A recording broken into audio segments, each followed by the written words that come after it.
Good evening.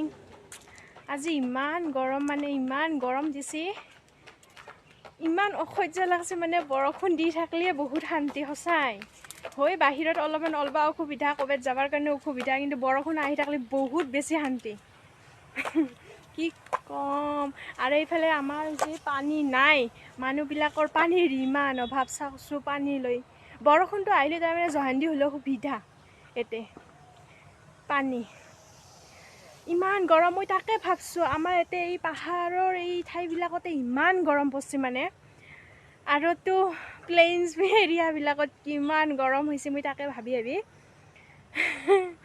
তাকে অলপমান ৰ'দটো সাধাৰণ কমছি বোলো, অলপমান ওলাই যাওঁ, অলপমান বতাহ খালে অলপ ভাল লাগব হেন পাওঁ। বতাহও নাই, একদম অশান্তি। আৰু যি ৰাতিপুৱাটো যি ভিডিঅ' এটা দিছিলোঁ জ্বলা, সেইটো ভিডিঅ'টো আপোনালোকে দেখছেই বোধহয়। ইমান বেয়াকৈ পৰছি মানে, ইমান বেয়া লাগে।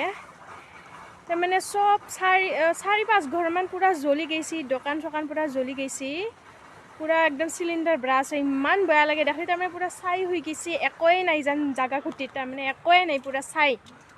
ইমান বেয়া লাগে। আৰু সেই কি কয়, যাৰ দোকান ঘৰতো বস্তুবিলাক থয় না, সেনেকৈ বস্তুবিলাক ঘৰৰ ভিতৰতো আছিল, সেই বস্তুবিলাক অলপমান ওলাব পাৰিম বুলি ওলাব গৈছে, মানুহটোৰ পূৰা আধা জ্বলি গৈছে। ইমান বেয়া লাগে তাৰমানে ভাবলি। আমি তাকে ভাবোঁ এতিয়া তাৰমানে দেখোন যেন একোৱেই নাই, তাহাৰ ঘৰ নাই, না কাপোৰ আছে, না একোৱেই নাই, তাৰমানে এনেহেন অৱস্থা হৈ গৈছে। তাৰমানে পূৰা ছাই আৰু চিন চাপে নাই, তাহাৰ ঠিকনাই নহয় আনি গৈছে। ইমান বেয়া লাগে দেখলি। আৰু ফায়াৰ ব্ৰিগেডটো কেতিয়া আহিছে, পূৰা জুই জ্বলি জ্বলি পূৰা শেষ হৈ গৈছে, শেষ পূৰা। তাৰমানে নাও নাও এনে জ্বলি আছে উমি উমি, সেনেহেনৰ আহিছে ফায়াৰ ব্ৰিগেড। কওকচোন কি ক'ব, ভাবলি বেয়া লাগে। এইবিলাক অকস্মাত হৈ যায়, কাৰ কেতিয়া কি লিখা আছে, কাৰ কেতিয়া কি হ'ব লগা আছে কোনেও নাজানে, কিন্তু আৰু বেয়া লাগে। আৰু পটকৈ এনেহেনকৈ যদি জুই জ্বলাৰ সময়ত ফায়াৰ ব্ৰিগেডখনে নাপয়, পিছত আহি কি লাভ, সেনেহেন হয়। মানুহ যদি চবখিনি শেষ হৈ যোৱাৰ পিছত আহিতো একো লাভ নাই না, সেয়ে আৰু।